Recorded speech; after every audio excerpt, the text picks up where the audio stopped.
Le 23 juin 1944. Milieu de l'océan Atlantique, à environ 1600 km nautiques à l'ouest des îles du Cap-Vert. Le commandant Uno Kameo se tenait dans la salle de contrôle exiguë du I-52, un énorme sous-marin cargo japonais transportant 2 tonnes d'or, 120 tonnes d'étain et des matériaux de guerre précieux à destination de la France occupée par l'Allemagne. À travers son périscope, il observait le U-530 allemand s'éclipser dans l'obscurité après le transfert d'équipements radars et de 2 techniciens. Le rendez-vous s'était déroulé sans accroc. Bientôt, son sous-marin ferait surface pour la navigation nocturne vers l'Europe, se déplaçant à 15 nœuds sous un ciel sans étoiles. Tout semblait parfait. Dans moins de 3 heures, le commandant Kameo et ses 94 hommes d'équipage seraient morts. Victimes d'une technologie dont ils ignoraient l'existence. Les bruits de leurs sous-marins se brisant seraient enregistrés sur des bobines de fil par des avions américains tournant au-dessus, écoutant grâce à des dispositifs flottants à la surface de l'océan. Ces sonobuoys largués d'un bombardier torpilleur Avenger transmettraient les derniers soubresauts du I-52 à des opérateurs à des kilomètres au-dessus, marquant non seulement la destruction d'un sous-marin, mais la démolition psychologique de la confiance navale japonaise. L'océan, autrefois autoroute de l'Empire japonais, était devenu un réseau de surveillance américain où rien ne pouvait se cacher. Les mathématiques de cette asymétrie technologique étaient déjà écrites à travers le Pacifique dans des statistiques qui briseraient toutes les hypothèses des sous-mariniers japonais concernant leur capacité, leur mission et leurs chances de survie. Entre 1941 et 1945, les sous-marins américains couleraient 1314 navires japonais pour un total de 5,3 millions de tonnes, représentant 56% de toutes les pertes marchandes japonaises. Les sous-marins japonais, malgré leur sophistication technique et leur taille impressionnante, ne couleraient que 184 navires alliés pour 1 million de tonnes. La disparité n'était pas seulement numérique. Elle représentait une différence fondamentale dans la façon dont 2 nations abordèrent la guerre sous-marine, la production industrielle et l'innovation technologique. Alors que le Japon construisait les plus grands sous-marins du monde, capables de transporter des avions et de faire le tour du globe, l'Amérique construisait des systèmes sonars qui pouvaient les entendre arriver à des kilomètres de distance. Alors que les ingénieurs japonais créaient des navires magnifiques, les usines américaines produisaient des sonobuoys, des sonars FM, des torpilles acoustiques et des systèmes radars plus vite que le Japon ne pouvait conceptualiser des contre-mesures. La transformation ne commencerait pas par un seul moment dramatique, mais à travers des milliers de rencontres où les sous-mariniers japonais réaliseraient progressivement qu'ils étaient traqués par des forces qu'ils ne pouvaient pas voir, pistés par des technologies qu'ils ne comprenaient pas, et systématiquement éliminés par une machine industrielle d'une échelle incompréhensible. Le commandant en second, Noriaki Nambu, commandant du I-401, un des énormes porte-avions sous-marins japonais, déclarerait plus tard aux interrogateurs américains après sa reddition, en août 1945, que le moment où il avait compris que le Japon avait perdu la guerre n'était pas venu d'une bataille, mais en écoutant le trafic radio américain pendant une patrouille. L'efficacité décontractée, l'abondance des ressources mentionnées dans les communications de routine, le volume pur d'opérations coordonnées sur des milliers de kilomètres d'océan, tout indiquait des capacités que le Japon ne pouvait tout simplement pas égaler. Mais pour des milliers de sous-mariniers japonais, la réalisation vint par des rencontres directes, terrifiantes, avec la technologie américaine de guerre anti-sous-marine. Des rencontres qui laissèrent les survivants stupéfaits et démoralisés. L'histoire de la façon dont les équipages de sous-marins japonais en vinrent à comprendre la supériorité technologique américaine n'est pas une histoire de bataille dramatique ou de dernière résistance héroïque. C'est une histoire de révélation cumulative, de compréhension progressive, de choc technologique si profond qu'il transforma des guerriers confiants en des hommes qui savaient leur cause perdue bien avant la reddition officielle de leur nation. La force sous-marine japonaise, qui entra dans la Seconde Guerre mondiale en décembre 1941, était l'une des meilleures au monde. Le Japon possédait environ 70 sous-marins océaniques, beaucoup de conceptions révolutionnaires. Les sous-marins de classe I-400, les plus grands du monde jusqu'à l'apparition des navires à propulsion nucléaire dans les années 1960, mesuraient 122 mètres de long et déplaçaient 5900 tonnes en plongée. Ils pouvaient transporter 3 bombardiers hydravions M6A, insérant dans un hangar étanche, les lancer par catapulte et théoriquement frapper des cibles aussi lointaines que New York ou le canal de Panama. Chaque sous-marin de classe I-400 transportait assez de carburant pour faire 1 fois et demie le tour du monde sans ravitaillement. Parcourant 69 000 km nautiques à 14 nœuds, l'ingénierie était magnifique. Ces sous-marins disposaient de systèmes spéciaux d'assiettes pour la plongée stationnaire, de câbles de démagnétisation pour les protéger des mines magnétiques, de radars de veille aérienne et de revêtements anéchoïques conçus pour absorber les impulsions sonars. Les sous-marins japonais plus petits étaient tout aussi impressionnants. Les sous-marins cargo de type C, comme le I-52, pouvaient parcourir 39 000 km nautiques, transportant des matériaux stratégiques vitaux entre le Japon et ses alliés. Les sous-marins d'attaque rapide sillonnaient le Pacifique avec des torpilles à longue portée et d'impressionnantes capacités sous-marines. Les sous-mariniers japonais s'entraînaient intensément, pratiquaient les opérations furtives et connaissaient parfaitement leurs bateaux. Beaucoup avaient des années d'expérience. Le commandant Tatsunosuke Ariizumi, qui dirigerait les opérations sous-marines à la fin de la guerre, était considéré comme l'un des meilleurs tacticiens sous-marins du Japon. Ses équipages étaient disciplinés, compétents et confiants. Ils avaient des raisons d'être confiants. Dans les premiers mois de la guerre, les sous-marins japonais participèrent avec succès à l'opération de Pearl Harbor, reconnurent les positions américaines, soutinrent les opérations de la flotte et chassèrent les navires de guerre alliés. La doctrine mettait l'accent sur le soutien à la flotte, la protection des actifs navals japonais, la reconnaissance et l'attaque de cibles militaires de haute valeur. Contrairement aux sous-marins américains qui se concentreraient sur la guerre au commerce, les sous-marins japonais étaient principalement réservés aux opérations tactiques contre les navires de guerre ennemis. Cette décision stratégique s'avérerait catastrophique. Alors que les sous-marins japonais chassaient les porte-avions américains, les sous-marins américains détruisaient systématiquement la flotte marchande qui maintenait l'économie de guerre japonaise en vie. Plus important encore, cette focalisation tactique signifiait que les sous-mariniers japonais rencontraient les systèmes américains de guerre anti-sous-marine, principalement dans les contextes les plus dangereux, lorsque les forces navales américaines étaient les plus vigilantes et les plus protégées. Les premières rencontres avec les Sonobuoys eurent lieu en 1944, après que l'industrie américaine eut perfectionné la technologie. Les Sonobuoys étaient des dispositifs trompeusement simples, de petites unités sonars à batterie qui pouvaient être larguées d'un avion et flottaient à la surface de l'océan, écoutant les sons des sous-marins et les transmettant par radio à l'avion au-dessus. Développés par les Britanniques en 1944 sous le nom de code IT, ils furent rapidement adoptés et améliorés par les forces américaines. L'impact fut révolutionnaire.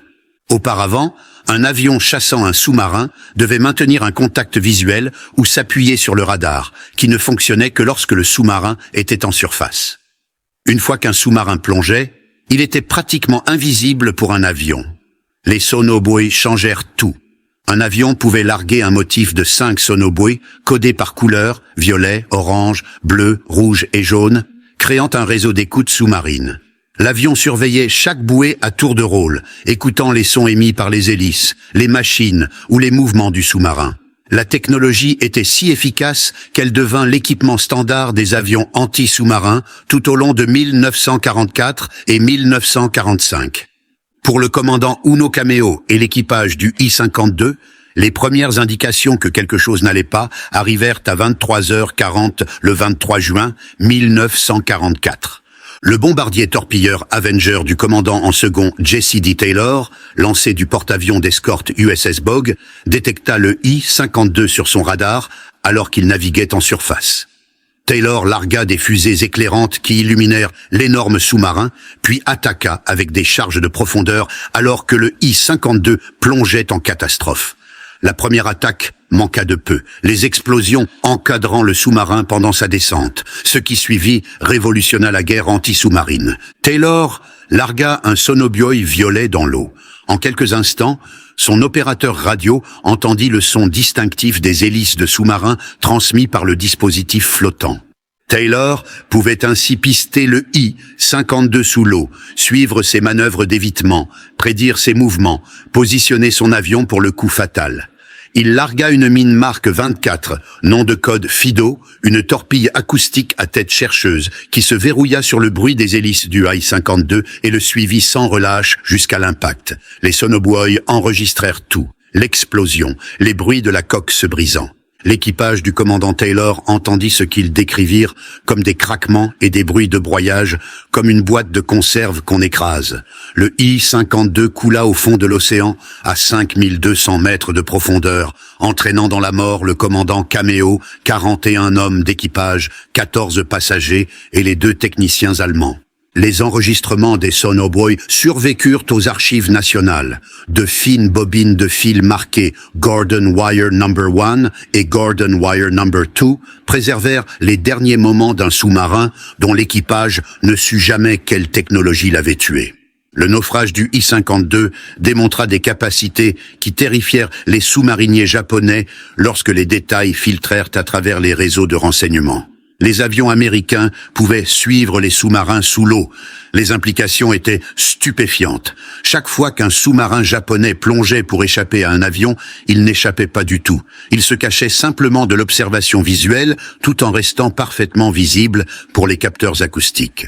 Les groupes Hunter-Killer américains, centrés autour de porte-avions d'escorte comme l'USS Bogg, combinaient radars, sonobuoys et torpilles acoustiques en systèmes intégrés qui transformèrent la chasse aux sous-marins d'une rencontre fortuite en une élimination systématique. La force opérationnelle de l'USS Bogg seule coula 13 sous-marins allemands et japonais entre février 1943 et juillet 1945. Utilisant ces méthodes à répétition, les sous-mariniers japonais commencèrent à rapporter des expériences étranges. Des avions apparaissaient au-dessus de leur position de plongée avec une précision impossible. Les charges de profondeur tombaient selon des motifs précis, bien que le sous-marin se trouve à des centaines de mètres de profondeur.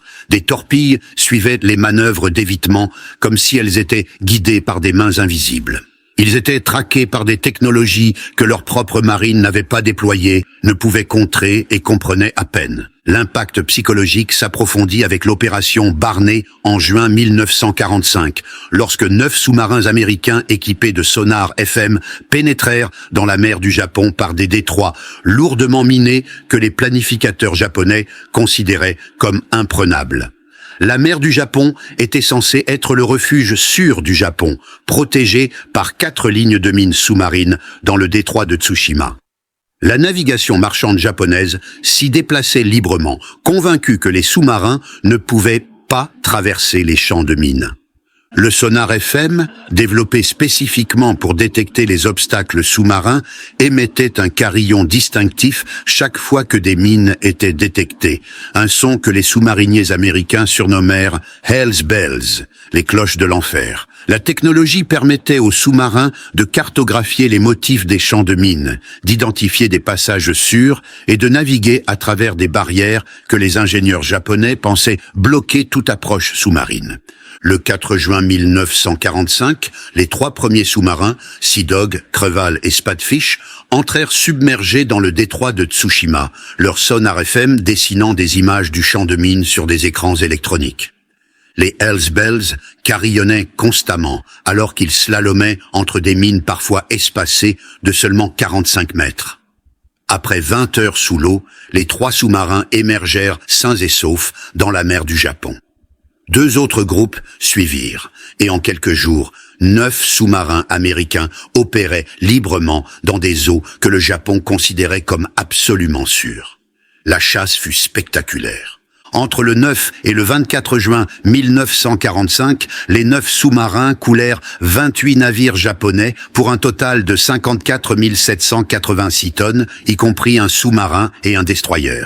Ils opéraient en toute impunité, faisant surface la nuit pour recharger leurs batteries, plongeant le jour pour attaquer des navires qui se croyaient à l'abri des menaces sous-marines. Le commandement naval japonais était stupéfait. Les rapports de renseignement commencèrent à affluer, décrivant des attaques de sous-marins à l'intérieur de la mer du Japon. Des survivants rapportèrent que des sous-marins américains opéraient librement, attaquant à volonté, s'échappant sans difficulté. Le coup psychologique fut immense. Si les sous-marins américains pouvaient pénétrer dans les eaux les plus lourdement défendues, s'ils possédaient une technologie capable de naviguer à travers des champs de mines qui avaient pris des années à être posés, alors nulle part n'était sûr. L'océan lui-même était devenu territoire ennemi.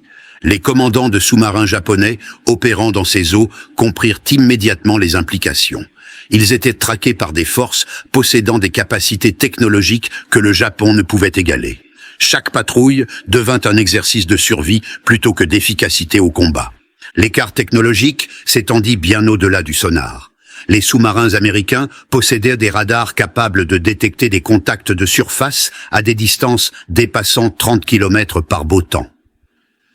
Les sous-marins japonais ne reçurent de radar qu'en juin 1944.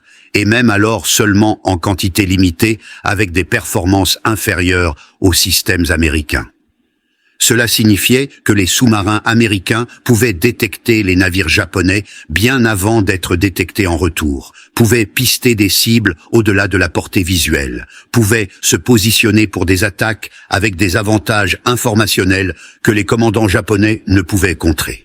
Les sous-marins américains bénéficiaient également des renseignements ultra, l'opération de décryptage des communications navales japonaises. Les forces américaines connaissaient les horaires des sous-marins japonais, leurs zones de patrouille, leurs routes d'approvisionnement et leurs plans opérationnels, souvent avant que les sous-marins japonais ne reçoivent leurs ordres.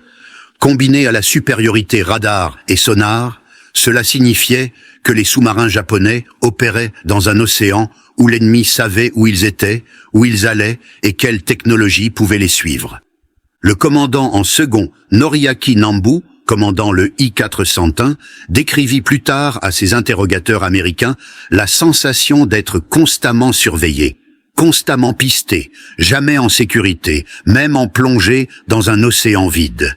La paranoïa n'était pas injustifiée, c'était une évaluation précise de la réalité. La disparité industrielle se manifesta de façon qui choquèrent les sous-mariniers japonais qui survécurent pour voir les installations américaines après la reddition.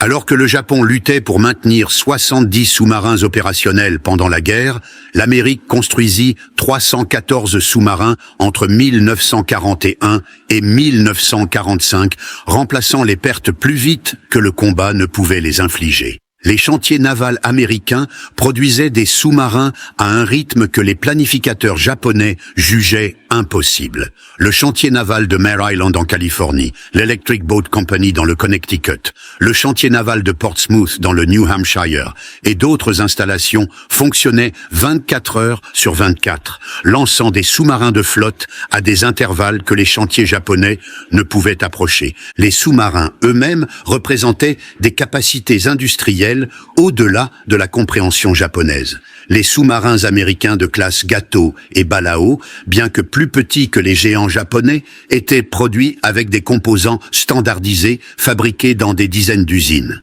Moteurs, batteries, torpilles, périscopes, systèmes sonars, tout provenait d'installations séparées et arrivait dans les chantiers d'assemblage en flux parfaitement coordonnés.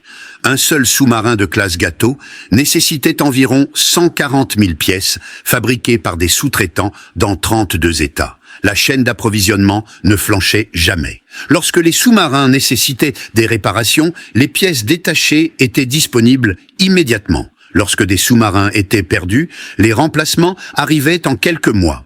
Les sous-marins japonais endommagés au combat attendaient souvent des semaines ou des mois pour être réparés en raison de pénuries de pièces, de surcharge des installations de maintenance et de goulots d'étranglement industriels que les forces américaines ne connurent jamais. La situation des torpilles illustrait l'écart technologique et industriel. Les sous-marins américains commencèrent la guerre avec la torpille défectueuse Mark 14, une arme affectée par des problèmes de contrôle de profondeur, des défaillances de détonateurs magnétiques et des problèmes de détonateurs de contact. Pendant près de 2 ans, les sous-mariniers américains combattirent avec des armes qui explosaient souvent mal ou couraient à des profondeurs incorrectes, passant inutilement sous leur cible.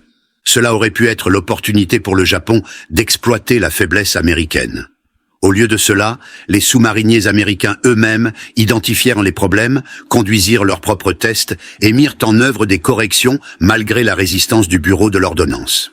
En septembre 1943, les défauts de la Mark 14 étaient corrigés. Simultanément, la torpille électrique Mark 18 entra en service, ne laissant aucune trace de sillage et ne donnant ainsi aucun avertissement aux cibles d'une attaque imminente. La mine Mark 24, en réalité une torpille acoustique à tête chercheuse nommée Fido, pouvait être larguée d'un avion et suivait de manière autonome les bruits d'hélices des sous-marins jusqu'à l'impact. Les forces japonaises ne développèrent jamais d'armes équivalentes. Les torpilles japonaises étaient généralement fiables, mais n'offraient aucun avantage technologique.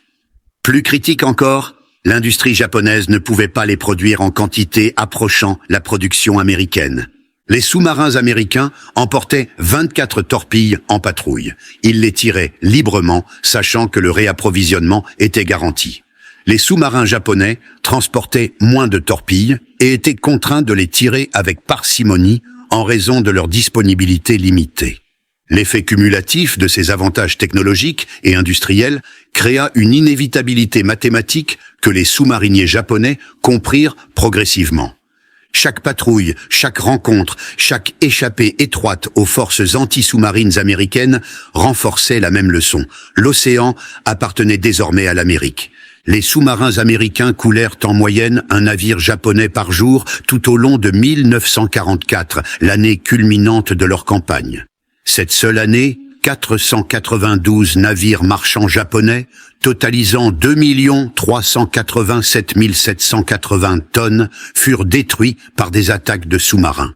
La construction de sous-marins japonais ne pouvait remplacer les navires perdus. La capacité de la marine marchande japonaise, qui était d'environ 6 millions de tonnes en 1941, était tombée à 2 millions de tonnes en août 1945, avec seulement 320 000 tonnes en état de transporter du fret. La destruction de la navigation japonaise n'était pas seulement un problème militaire, elle représentait l'étranglement systématique de l'économie de guerre du Japon. Le riz d'Asie du Sud-Est ne pouvait atteindre les villes japonaises. Le pétrole des Indes orientales néerlandaises ne pouvait atteindre les raffineries japonaises. Le caoutchouc, l'étain, le tungstène, tous les matériaux dont le Japon avait besoin pour continuer à se battre étaient piégés dans les territoires d'outre-mer, tandis que les sous-marins américains patrouillaient les voies maritimes. En 1945, les sous-marins américains avaient du mal à trouver des cibles assez importantes pour justifier la dépense de torpilles. La marine marchande japonaise avait été pratiquement éliminée. Les quelques navires restants longeaient les côtes, utilisaient des chenaux étroits où les opérations sous-marines étaient dangereuses, ou restaient simplement au port, refusant de risquer le voyage. Les ministres du cabinet japonais déclareraient plus tard à la Diète que la plus grande cause de la défaite était la perte de la navigation, reconnaissant que les sous-marins américains avaient contribué davantage à la victoire que tout autre système d'armes. Pour les sous-mariniers japonais qui survécurent à la guerre et furent témoins des opérations américaines de première main après la reddition, les révélations technologiques furent dévastatrices. Le capitaine Harizumi, concepteur du programme des sous-marins UN 400 et l'un des officiers sous-marins les plus expérimentés du Japon, se suicida à bord du Prince 401 plutôt que de faire face à la reddition. Il comprenait ce que de nombreux officiers de la marine japonaise commençaient à accepter. Le Japon avait défié une puissance industrielle dont les capacités technologiques dépassaient tout ce que les planificateurs japonais avaient anticipé. Lorsque les I-4-101 et I-4-100, les énormes porte-avions sous-marins, se rendirent en août 1945, les marins américains qui les abordèrent furent stupéfaits par leur taille. Ces sous-marins étaient plus longs que les destroyers américains, déplaçaient plus de tonnage que tout ce qui se trouvait dans la flotte sous-marine américaine et possédaient des capacités qui semblaient futuristes. Pourtant, ils n'avaient rien accompli sur le plan opérationnel. Aucun des deux sous-marins ne tira un seul coup de feu en colère. L'attaque planifiée sur l'atoll d'Ulithi fut annulée à la fin des hostilités. L'attaque planifiée sur le canal de Panama n'eut jamais lieu. Ces magnifiques navires, représentant des milliers d'heures de travail d'ingénierie et des ressources industrielles rares, ne contribuèrent rien à l'effort de guerre du Japon, précisément parce que la supériorité technologique américaine rendait leur mission impossible.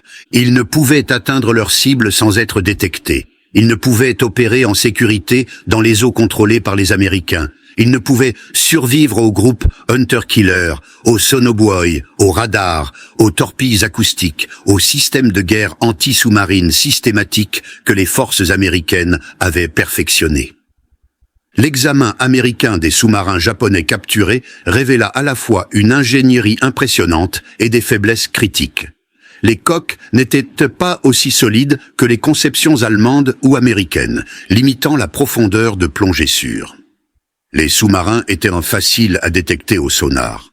Leur grande taille et leur construction créaient des signatures acoustiques que les opérateurs sonars américains pouvaient identifier à des kilomètres de distance. Il manquait de radars jusqu'à très tard dans la guerre. Ils n'avaient pas d'équivalent au sonar FM américain pour la détection des mines.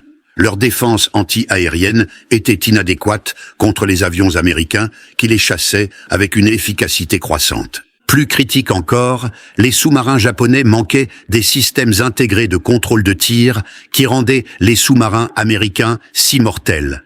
Les sous-marins américains utilisaient des systèmes informatiques de données de cible qui calculaient automatiquement les solutions de tir, en tenant compte de la route, de la vitesse, de la distance de la cible et des caractéristiques des torpilles. Les sous-marins japonais comptaient sur des calculs manuels qui prenaient plus de temps, étaient plus sujets aux erreurs et exposaient davantage les sous-marins pendant les approches d'attaque. L'écart technologique n'était pas subtil. Il était profond et omniprésent, affectant chaque aspect des opérations sous-marines. Le coût humain de cette infériorité technologique était stupéfiant. Le Japon perdit 130 sous-marins pendant la guerre, représentant environ 2 fois le taux de perte en pourcentage des sous-marins américains. Sur les 70 sous-marins que possédait le Japon en décembre 1941, plus ceux construits pendant la guerre, la plupart furent détruits par les forces anti-sous-marines américaines, utilisant les traits technologies que les sous-mariniers japonais en étaient venus à craindre: sonar, radar, attaques aériennes, charges de profondeur et opérations systématiques de Hunter-Killer.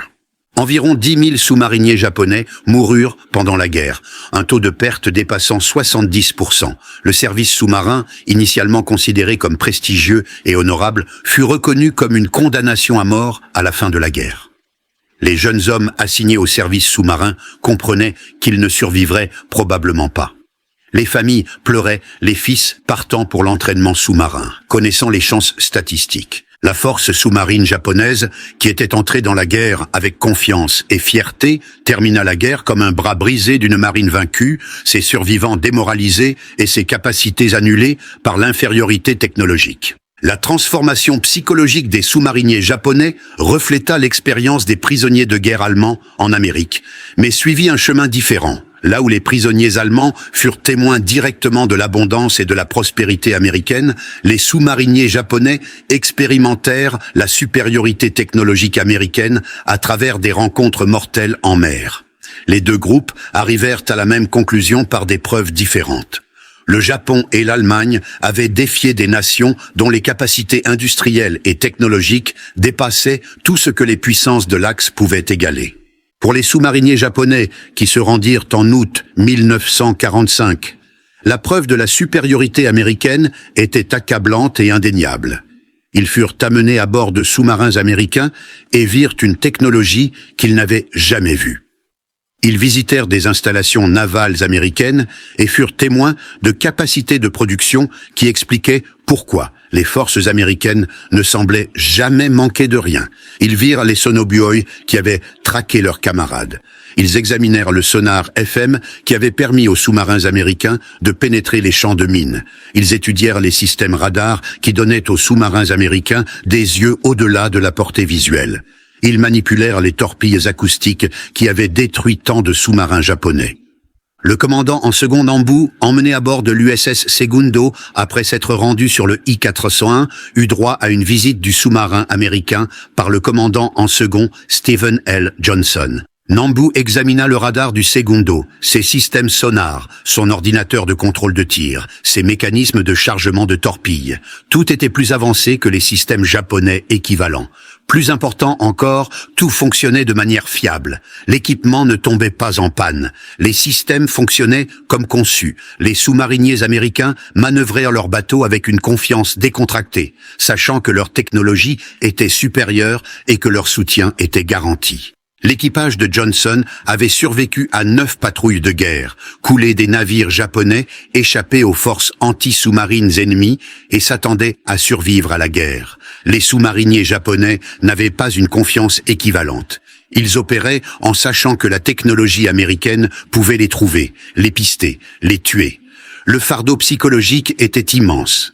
Nambu déclara plus tard aux interrogateurs que le moment où il avait compris que le Japon avait perdu n'était pas lorsqu'il entendit parler d'Hiroshima ou de Nagasaki, mais des mois plus tôt lorsqu'il surveillait le trafic radio américain et entendit l'efficacité décontractée avec laquelle les forces américaines coordonnaient les opérations sur des milliers de kilomètres d'océan. L'ampleur même des opérations américaines, l'abondance des ressources mentionnées dans les communications de routine, la sophistication technologique impliquée dans les procédures quotidiennes, tout indiquait des capacités que le Japon ne pouvait tout simplement pas égaler. Les preuves continuèrent à s'accumuler pendant les mois suivant la reddition. Les sous-mariniers japonais furent amenés dans des bases américaines au Japon, à Kure, où les sous-marins capturés furent étudiés, à la baie de Tokyo, où les cérémonies de reddition eurent lieu avec des sous-marins américains bien en vue. Le vice-amiral Charles A. Lockwood, commandant de la force sous-marine du Pacifique, tint à ce que son pavillon soit hissé à bord des I-400 et I-401 pendant la cérémonie de reddition le 2 septembre 1945 à bord de l'USS Missouri. Le symbolisme était clair. Les sous-marins américains avaient vaincu les sous-marins japonais par la supériorité technologique et industrielle. Lorsque les I-400 et I-401 furent emmenés à Hawaï pour un examen détaillé par des ingénieurs navals américains, des membres d'équipage japonais les accompagnèrent en tant que conseillers techniques.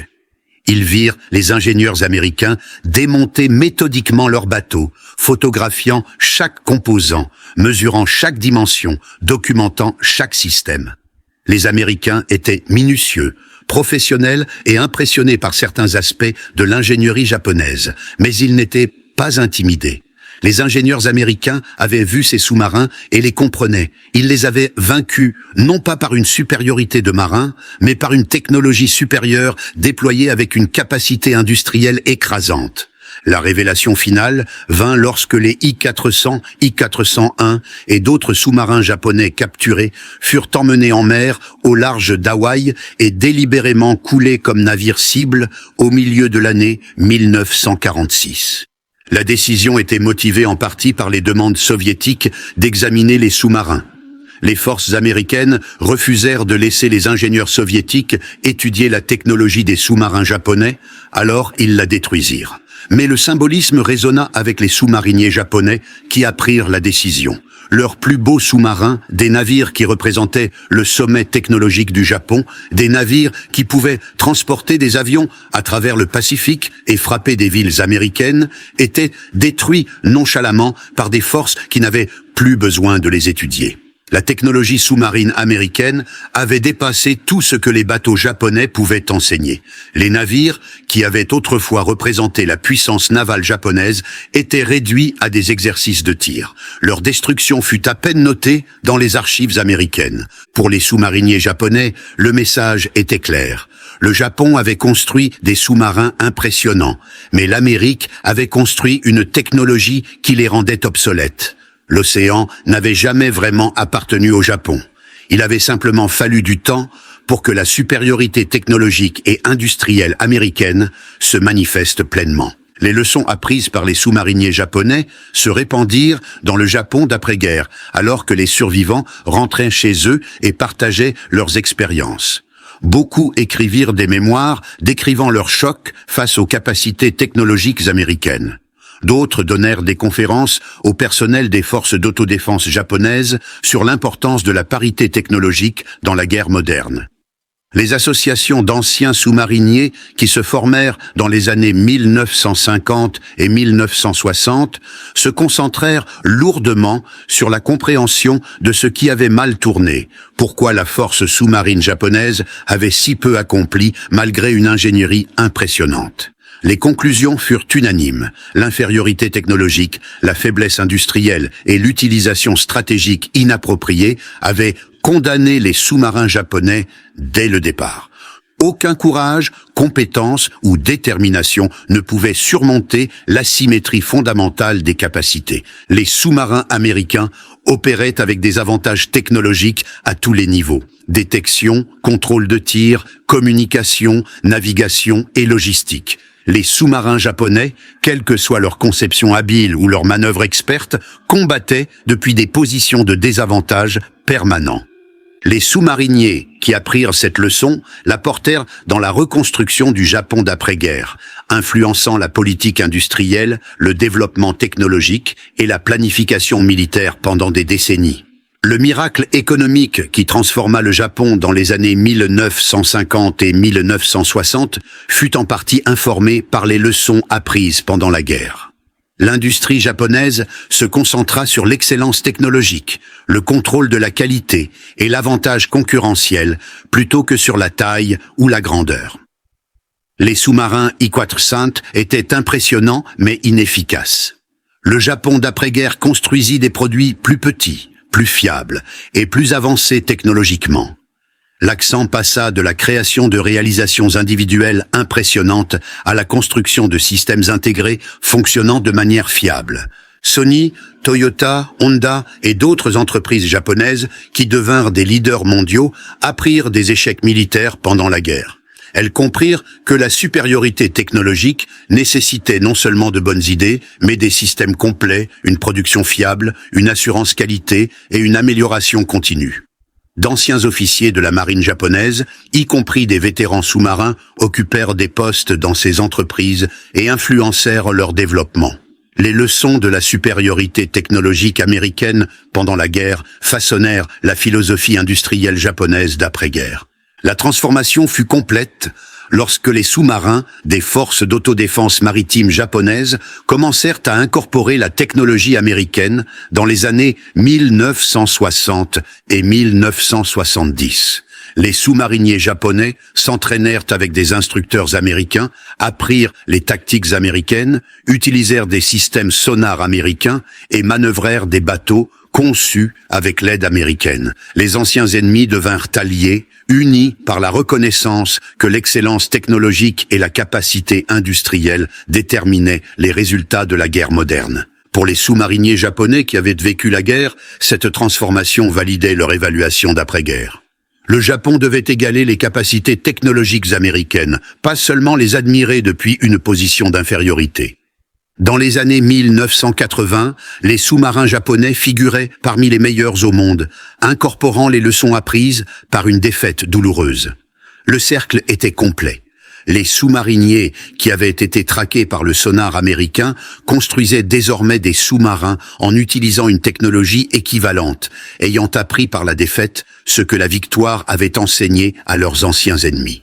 Les enregistrements de la destruction du Pi-52, préservés sur des bobines de fil dans les archives américaines, demeurent un témoignage de la révolution technologique dans la guerre. L'analyse moderne de ces enregistrements par le laboratoire de physique appliquée de l'université Johns Hopkins confirma que des torpilles acoustiques à tête chercheuse, guidées par des sons transmis via des sonobuoys, avaient détruit le I-52 de manière concluante.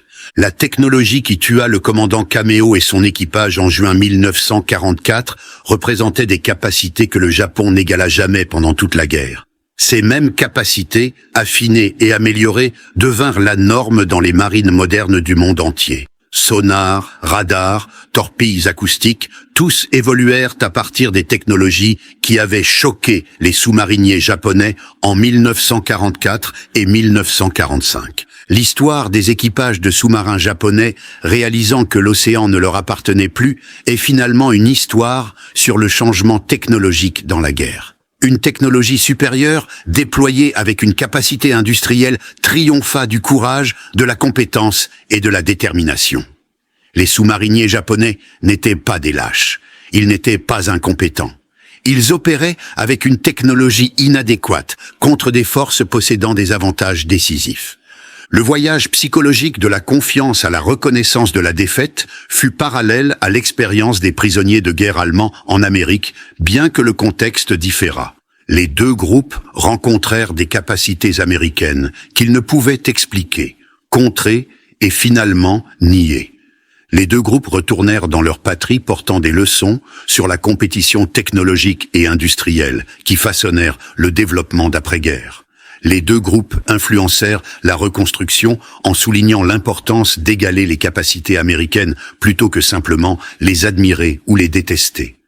L'océan que les sous-mariniers japonais parcouraient autrefois avec confiance devint un domaine américain par la technologie et l'industrie.